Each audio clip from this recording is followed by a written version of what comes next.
Ju, rage rises in Kim Shin's heart. He walks up to them, criticizes and mocks them both, then angrily leaves. Na-mi-rae chases after Kim Shin to explain, but Kim Shin, still angry, won't listen. Watching Sae-ju drinking alone, Yoo-kyung feels heartbroken. Yoo-kyung finds Na-mi-rae and tells her to call Sae-ju to draw a clear line. Na-mi-rae dials Sae-ju's number and is about to speak when Sae-ju hangs up, saying he doesn't want to hear it. Then Kim Shin calls Sae-ju. Outside, Kim Shin says Sae-ju is just a basic level photographer whom he doesn't even consider a threat. Sae-ju coldly laughs and asks if a visual director can't like the company's rookie writer along with the host, and questions whether Kim Shin would give up Na-mi-rae if he were the TV station's president. On the way home, Kim Shin keeps thinking about Sae-ju's words and then calls someone to send over Sae-ju's resume. The next day, because of the show, Na-mi-rae seeks Elder Mi-rae's help. Elder Mi-rae warns her that she won't tell her anything until she follows her arrangements. Unexpectedly, all this is captured by surveillance equipment the chairman installed. The chairman questions who Na-mi-rae is. Elder Mi-rae lies, saying Na-mi-rae is her niece and the person Sae-ju likes. The chairman immediately calls Sae-ju to confirm. Sae-ju admits he does like Na-mi-rae. The chairman decides to meet Na-mi-rae immediately. Na-mi-rae is on the street collecting news material when the chairman deliberately strikes up a conversation, asking what bus she should take to get to Jamsil. Na-mi-rae checks the bus stop sign and helps her find the right bus. Just as the chairman is about to ask about Na-mi-rae's parents, the bus arrives. Na-mi-rae quickly pushes her onto the bus and enthusiastically swipes her own card for her. Watching the chairman squeezed on the bus, her assistant quickly gathers staff to chase after them. Afterward, the chairman calls Elder Mi-rae, saying she thinks Na-mi-rae is a good person. Yoo-kyung runs into Elder Mi-rae at the company and questions why she told Kim Shin about the bar where Sae-ju was confessing. Since Kim Shin's appearance hurt Sae-ju, Elder Mi-rae says she dreamed Yoo-kyung and Kim Shin got married and tells her to stop thinking about Sae-ju. Na-mi-rae applies to producer Bae for a chance to independently produce a show, proposing the idea of filming a haunted house special. Producer Bae says if this haunted house show succeeds, she'll make her an official writer. To get that haunted house feeling, the production team suggests having Na-mi-rae record alone, but Na-mi-rae doesn't know how to film. PD Lee suggests having Sae-ju teach Na-mi-rae. While Sae-ju is teaching Na-mi-rae how to film, Na-mi-rae apologizes for the confession incident. Sae-ju asks Na-mi-rae why she likes Kim Shin. Na-mi-rae says it's because Elder Mi-rae predicted Kim Shin is Na-mi-rae's husband. Sae-ju smiles, believing love shouldn't be based on someone else's words. That night, Elder Mi-rae walks down the street. Because it's too hot, she takes off her hat. Unexpectedly, passers-by give her strange looks. She hurriedly walks to a mirror and discovers her hair is already half white. One day here equals 1 month. She's rapidly aging. At this moment, her brother finds her. With tears in her eyes, Elder Mi-rae tells her brother she must stop Kim Shin and Na-mi-rae from being together and reveals to him that she traveled back in time. Her brother just thinks she's gone crazy again. Just as her brother is about to leave, Elder Mi-rae mentions that the scar on Na-mi-rae's shoulder was caused by her brother burning her. Her brother turns around in shock. This secret was known only to him. At this moment, Na-mi-rae and Kim Shin are filming in the haunted house. Kim Shin notices Na-mi-rae's foot is injured. Kim Shin tells Na-mi-rae to leave immediately to bandage it, but Na-mi-rae insists on staying to make her debut. Kim Shin can only carefully tend to her wound. Meanwhile, Yoo-kyung invites Sae-ju to dinner and asks if Na-mi-rae said anything afterward. Sae-ju says Na-mi-rae told him she likes Kim Shin more. Just as Yoo-kyung is secretly pleased, Sae-ju tells her he won't give up. In the darkness, Kim Shin helps Na-mi-rae up, and the two gaze at each other under the moonlight. The romantic atmosphere reaches its peak. Kim Shin can't help but lean in with his 15-centimeter lips to kiss Na-mi-rae. At this moment, Na-mi-rae suddenly remembers what Elder Mi-rae said: if they're together, one of them will die. Na-mi-rae frantically durges Kim Shin's kiss. By reading the diary left by the owner, they learn that this place isn't actually haunted as rumored, but rather the site of a tragic love story. The male owner suffered from cancer and was tormented by the illness every day. His wife devotedly cared for him without ever leaving his side, but the husband ultimately chose suicide to avoid being a burden to his wife. The wife, missing her husband, chose to follow him in death. Sae-ju is editing the footage Na-mi-rae and Kim Shin brought back. When he sees Kim Shin about to kiss Na-mi-rae, Sae-ju can't bear to watch and pauses the video. Back home, her brother proposes doing a DNA test to verify Elder Mi-rae's claims. Elder Mi-rae doesn't hesitate to pull out her own hair. Na-mi-rae proposes changing the haunted house program into a love story. PD Lee disagrees and directly strips Na-mi-rae of her writer status. Everyone feels it's unfair to Na-mi-rae. 3 days later, her brother receives the DNA test results confirming that Elder Mi-rae is indeed his sister from 25 years in the future. Her brother recalls Elder Mi-rae's words and finds Na-mi-rae, telling her to switch to a different TV station. Then he finds Kim Shin and tells him to stay away from Na-mi-rae. Kim Shin admits he really likes Na-mi-rae. Her brother says his personality will exhaust the people around him, and he'll truly be ruined in the future. Na-mi-rae finds Kim Shin and tells him her brother wants her to switch TV stations. Thinking about her brother's words, Kim Shin deliberately acts cold and tells her to make her own decision. Seeing Kim Shin's coldness, Na-mi-rae sadly leaves. Learning the news, Sae-ju finds Na-mi-rae and begs her to stay. Na-mi-rae is touched by this. The two go to a convenience store and eat ramen by the window, which happens to be seen by Yukyung passing by. The next day, Yukyung overhears Elder Mirai and Saeju on the phone. She sneaks into Elder Mirai's locker room and finds Elder Mirai's diary, discovering it's identical to Na Mirai's diary. Opening it, she reads that managing director Park Saeju got married, and the bride is indeed Seo Yukyung. Yukyung is shocked by this. Soon after, to test Na Mirai, the chairman pretends to be someone sponsoring her grandson's education and happens to run into them. At the same time, Elder Mirai deliberately invites Kim Shin over for a meal so he can witness all this. Saeju looks at Kim Shin at the door, feeling smug inside. At this moment, Kim Shin receives a text message revealing through investigation that Saeju is the chairman's grandson. The chairman asks Na Mirai if she's ever thought about quitting work to marry into a wealthy family and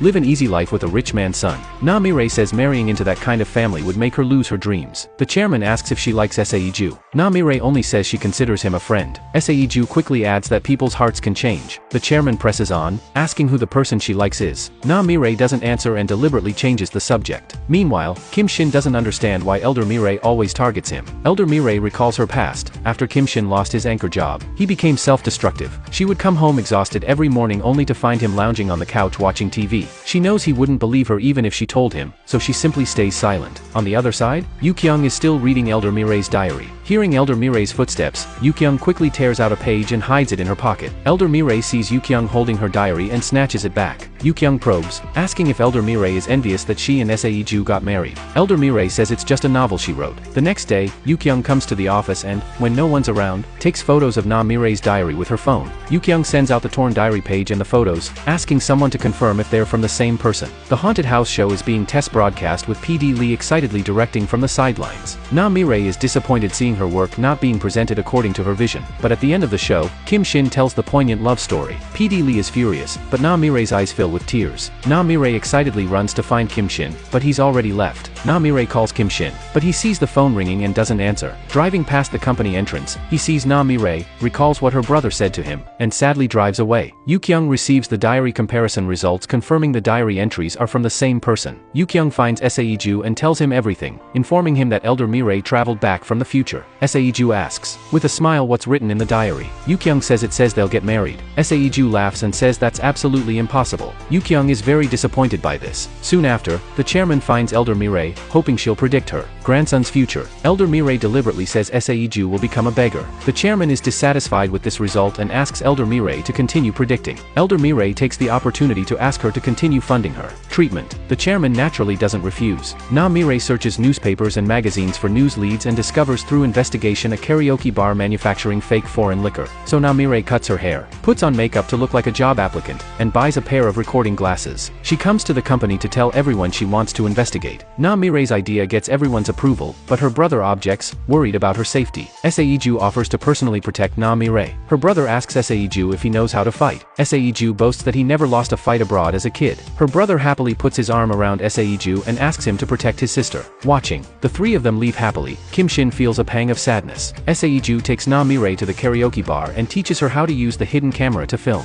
That night, Saeju drives Na Mirai home. Outside the door, Na Mirai suddenly thinks of Kim Shin, and at that moment, Kim Shin has his car parked nearby watching Na Mirai. The next day, everyone learns the subway incident caused a huge sensation and they even received a trophy from the emergency board. Everyone decides to go out and celebrate together. Everyone's having fun outside while the proud Kim Shin stays alone in the house, enviously watching everyone play. In the afternoon while cooking, watching his sister and Saeju happily washing vegetables together, her brother shows a satisfied smile. That night, Saeju is packing up and Yukyung comes over to help. Saeju tells Yukyung about taking Na Mirai to meet his grandmother and asks her to say good things about Na Mirai to his grandmother. Yukyung is hurt by this, saying she likes Saeju too, so why make her do something like this? After dinner, everyone sits around the campfire and her brother suggests everyone share a secret. Kim Shin says he'll go first and directly says he likes Na Mirai. After Kim Shin's public confession, everyone feels awkward. Everyone wishes they could dig a hole in the ground with their toes. Fortunately, her brother steps up and also says he likes Na Mirai. Then everyone joins in the teasing, all saying they like Na Mirai. Kim Shin quickly says he's not joking, but no one pays attention to him and they all keep teasing. Na Mirai feels uncomfortable about this, so she gets up and leaves without a word. Kim Shin sees this and quickly chases after her, then explains that he really does like Na Mirai.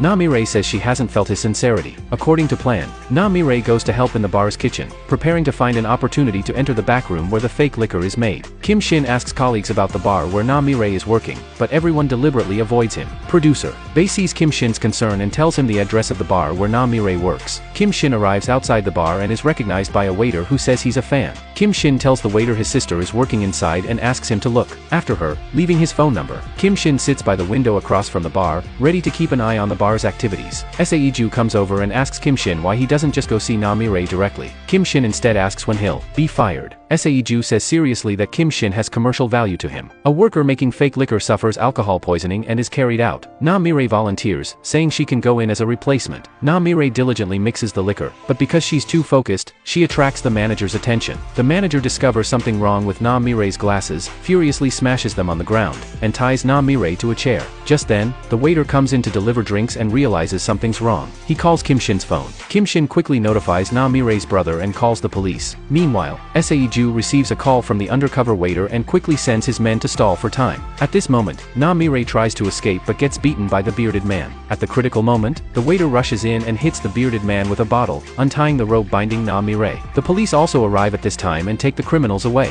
Sae-ju congratulates Na Mi-rae on making this special report so successfully. Na Mi-rae happily high-fives Sae-ju. Watching the two of them with their fingers intertwined, her brother says they really match well. The chairman doesn't agree to broadcasting the fake liquor story on the show. Sae-ju and Kim Shin go together to find the chairman to speak up for Na Mi-rae. The two men work in perfect harmony. The chairman sees that Kim Shin also likes Na Mi-rae and teases them, saying they've actually joined forces over a woman, so they must be true love. The chairman sees right through their little schemes. Then the chairman asks the question everyone's been wanting to ask: who will ultimately win this woman's heart? Both of them fall silent after hearing this. That night, Sae-ju brings a gift to find Na Mi-rae but overhears Na Mi-rae confessing to her brother that she likes Kim Shin. Her brother is so angry he's going crazy. He quickly takes Elder Mi-rae with him and calls out Kim Shin, telling Elder Mi-rae to tell him everything. Elder Mi-rae looks at Kim Shin, who's examining the DNA results, and says she's Na Mi-rae who traveled back in time. Kim Shin naturally doesn't believe this. Seeing this, Elder Mi-rae has no choice but to tell him that in the days to come, he'll marry Na Mi-rae. Before marriage, Kim Shin will be hired by NTN TV station with a 1 billion won contract, but that will be the beginning of all their misfortune. Soon Kim Shin will be fired for arguing with the management department and incur a 1 billion won penalty. From then on, Na Mi-rae will work desperately every day to help Kim Shin pay off the debt, but when Na Mi-rae drags her exhausted body home each day, she gets no comfort from Kim Shin. Na Mi-rae's brother can't stand watching his sister work so hard to make money and suggests Kim Shin host small banquets, but Kim Shin's proud personality refuses to agree, and Kim Shin numbs himself with alcohol every day. Over time, as their child needs more money, Na Mi-rae gradually can't stand Kim Shin's behavior and they start fighting frequently, until one day, they get into another argument on the street and don't notice that their child has left their side. With the sound of a crash, their child leaves the world forever. After hearing this, Kim Shin's heart begins to waver. Meanwhile, Sae-ju expresses his feelings to Na Mi-rae, telling her he fell in love with her before Kim Shin did. Na Mi-rae doesn't want to hold Sae-ju back and is about to politely decline, but Sae-ju says unless he sees her happy, he won't let go. Na Mi-rae asks Kim Shin out for a meal. A little boy runs over and falls to the ground. Na Mi-rae quickly helps the little boy up. Kim Shin sees this scene and thinks of Elder Mi-rae crying over losing their child. At this moment, Kim Shin also begins to feel afraid. Na Mi-rae returns home and, looking at her sleeping self from 25 years in the future, lies quietly beside her and softly says she'll work hard and won't let her travel back because of an unhappy life. Yukyung finds the chairman and tells her about Elder Mi-rae's time travel. Unexpectedly, the chairman thinks Yukyung is doing this because she wants to get Sae-ju and warns her that even without Na Mi-rae, Sae-ju's marriage partner could never be Seo Yukyung. That night, Sae-ju asks Na Mi-rae out to wish her an early Merry Christmas and tells her he's leaving soon. Na Mi-rae asks where he's going. Sae-ju doesn't answer and just hugs Na Mi-rae tightly. Just as Elder Mi-rae predicted, Kim Shin receives an invitation from NTN TV station. Kim Shin asks Elder Mi-rae out and asks why she didn't travel back to before their child's accident, and if there's something big she's hiding from him. Elder Mi-rae nods but doesn't tell him what happened. At the same time, Sae-ju goes to Jeju Island, walking on the beach recalling the first time he saw Na Mi-rae. Thinking of Na Mi-rae's bright smile, Sae-ju's heart throbs. On Christmas Day, everyone receives notice of Kim Shin's leave and Sae-ju's resignation. Just as Na Mi-rae is feeling sad, she suddenly receives a text from Kim Shin asking her to meet him at a restaurant for dinner. Na Mi-rae is excited. When Na Mi-rae arrives at the restaurant, she discovers Kim Shin is with a wealthy heiress. Na Mi-rae quietly sits nearby and calls Kim Shin. Kim Shin picks up his phone but doesn't doesn't answer. Realizing Kim Shin's intention, Na-mi-rae is saddened and gets up to leave. Watching Na-mi-rae's figure outside the window, Kim Shin holds back his pain, while Na-mi-rae silently cries alone on the street. The next day, Na-mi-rae finds Kim Shin and asks why he did this. Kim Shin says he's giving Na-mi-rae a signal to leave on her own and hopes she won't bother him anymore. Na-mi-rae asks if he has some unspeakable difficulty. Kim Shin says if a man really likes a woman, he'll want to possess her no matter what, so he never liked her. Na-mi-rae's heart is deeply wounded, and she turns and leaves crying. Heartbroken, Na-mi-rae can only go to the company restroom to get some fresh air and compose herself. When she washes her face and returns to the office, she sees company executives crowding around Sae-ju. Na-mi-rae is very surprised. Before she can speak, her brother pulls her aside. After a while, Na-mi-rae learns that Sae-ju is the TV station's heir and is currently learning to take over the station. Sae-ju calls Na-mi-rae to the library, hoping she'll treat him the same as before and not distance herself because he's the chairman's grandson. When they come out, they're spotted by Kim Shin. Na-mi-rae and Kim Shin pass each other without acknowledging one another. Soon after, photos of Kim Shin dating the wealthy heiress are secretly taken and posted online, causing a big stir at the company. After seeing this, Na-mi-rae hides in the changing room and silently cries. Sae-ju comes over and thoughtfully comforts Na-mi-rae. Na-mi-rae's defenses crumble instantly. She grabs Sae-ju's clothes and asks him why he's so good to her and why he's so considerate. Sae-ju doesn't say anything and just stays gently by her side. Yukyung finds elder Mi-rae and blames her for manipulating other people's destinies, sacrificing others' happiness for her own. After Yukyung leaves, elder Mi-rae falls into deep thought. Na-mi-rae returns home and overhears elder Mi-rae's conversation with her brother, blaming them for hiding things from her. Elder Mi-rae has no choice but to tell Na-mi-rae that after their child died, the two of them argued for 20 years. During one argument, Na-mi-rae blurted out telling Kim Shin to go die. Having lost hope in life, Kim Shin really rushed out the door and ran into the middle of the road. And just like that, Kim Shin also left her. Learning the truth, Na-mi-rae cries uncontrollably. The next day, Na-mi-rae and Yukyung go out together to film a show. Since it's her first time as head writer, Yukyung encourages Na-mi-rae, saying she'll definitely do well. The show is successfully completed, and everyone affirms Na-mi-rae's abilities. Sae-ju also comes over to praise Na-mi-rae. Just then, Kim Shin announces to everyone that today is his last time hosting the show and that he'll be leaving the Pandora's Box program starting today. With that, Kim Shin turns and leaves the TV station. Na-mi-rae immediately wants to chase after him but is stopped by Sae-ju. Na-mi-rae says she just wants to say goodbye to him. Only then does Sae-ju's anxious heart calm down. Na-mi-rae asks Kim Shin if he chose to leave because of her and says elder Mi-rae already told her what will happen in 25 years. She also says she's really sorry for telling him to go die. Kim Shin says he just wants to succeed and it has nothing to do with anyone else. Na-mi-rae holds back her pain and tells Kim Shin that maybe this is the best choice for both of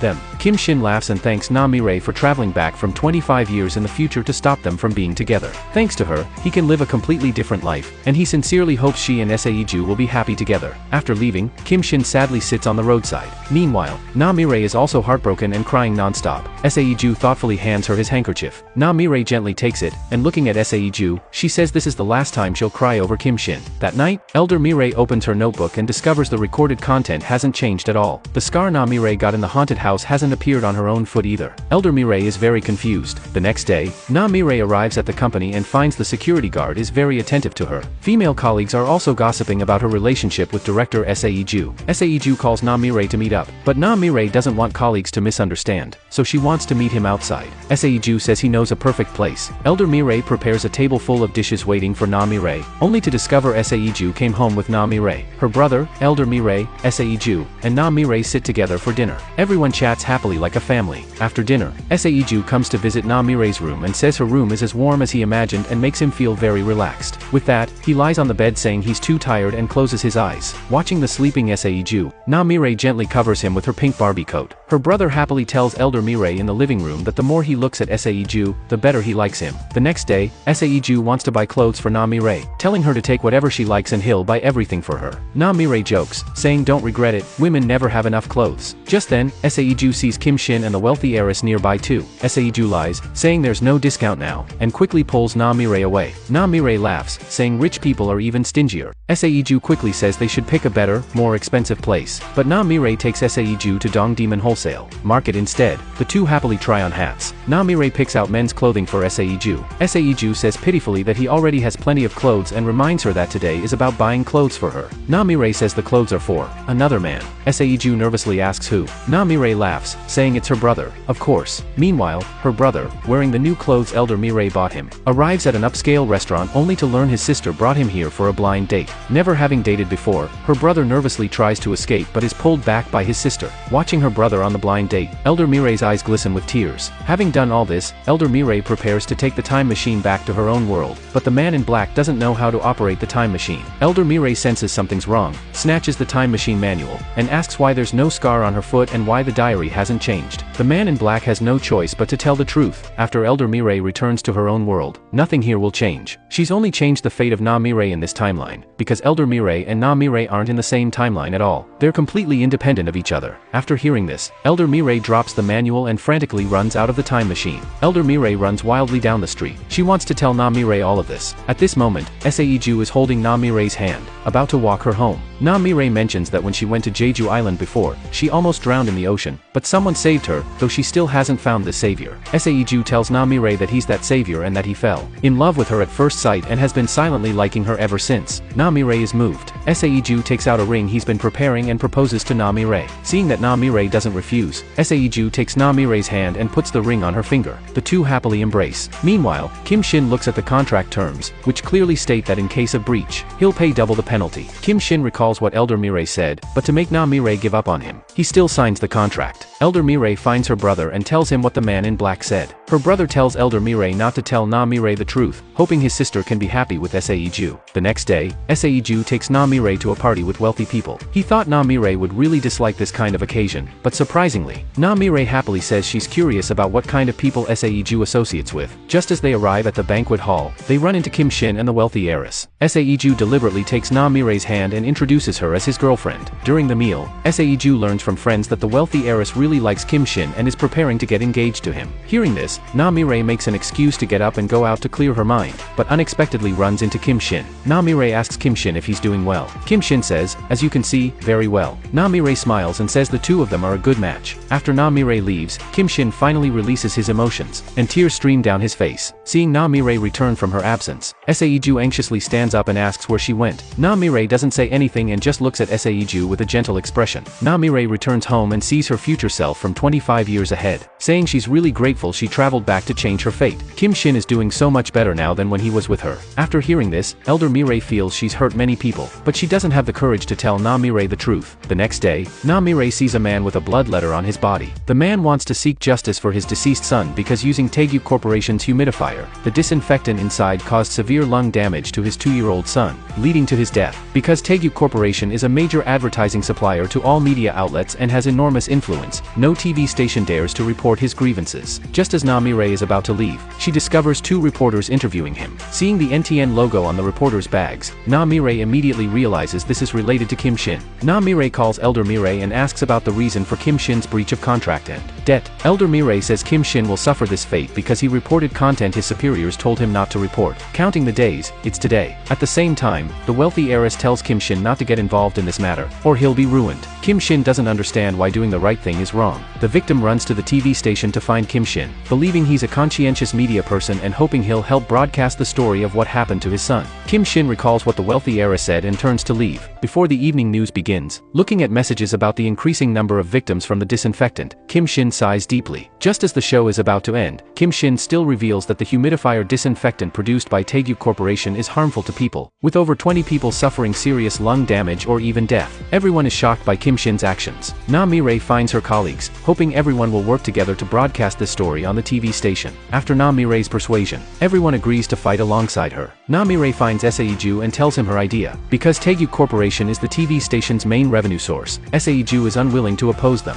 Namire is somewhat disappointed. Seiju asks if it's because of Kim Shin. Namire says she can't ignore the victims, and helping conscientious media people is also his wish, isn't it? After Namire leaves, Seiju thinks about what she said and finally picks up the phone and tells Namire to go ahead and do it. The chairman sees the broadcast and is furious, losing her temper at Seiju. Ju. Unexpectedly, Ju directly throws down a resignation letter. The chairman finds Na-Mire and tells her to leave Ju, believing Na-Mire influenced him. She warns Na-Mire that if she doesn't agree, she'll make sure Kim Shin can't survive in this industry. Thinking Na-Mire would compromise, she never expected Na-Mire to say boldly that she won't break up with him, adding that a person's heart won't be shaken by the pressure of power. That night, Na-Mire calls Ju to her home and prepares a hearty meal for him. Ju tells Na-Mire he wants to study abroad. He doesn't want to do things he doesn't like, under his grandmother's protection, and hopes to improve his abilities to create more valuable media content.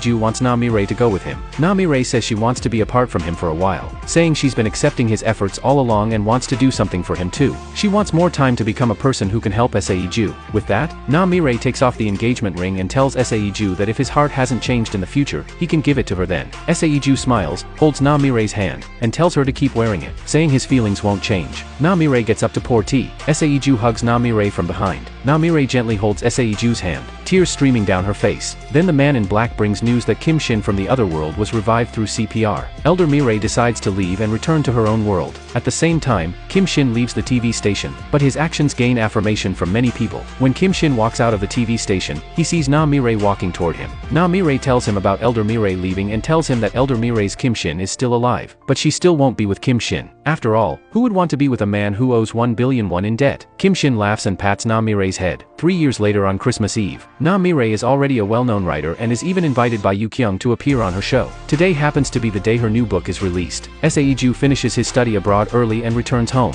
The butler prepares to pick up Ju, but Ju says he wants to go somewhere. Na-Mire's brother has also gotten married and had children, with a second child on the way. Kim Shin also won his lawsuit with a lawyer's help, changing the fate of his billion-won debt, and hosts an online show that receives many positive reviews. That night, Na-Mire comes to a bookstore and picks up her new book. Just as she's walking past, Kim Shin walks over, and at this moment, Ju also arrives at this bookstore. Perhaps this is fate. Na-Mire passes by both men. Na-Mire, who was about to leave, seems to think of something and quickly turns back, but the sight of the two men in front of her fills her with mixed emotions. The finale of this drama is an open ending that doesn't reveal whether Na-Mire chooses Ju or Kim Shin. If it were you, what would you choose? Please share your choice in the comments. And with that, the recap of the Korean drama, Future Choice, comes to a complete end. Thanks for watching, everyone. I'm Dino Kdrama. See you in the next Korean drama.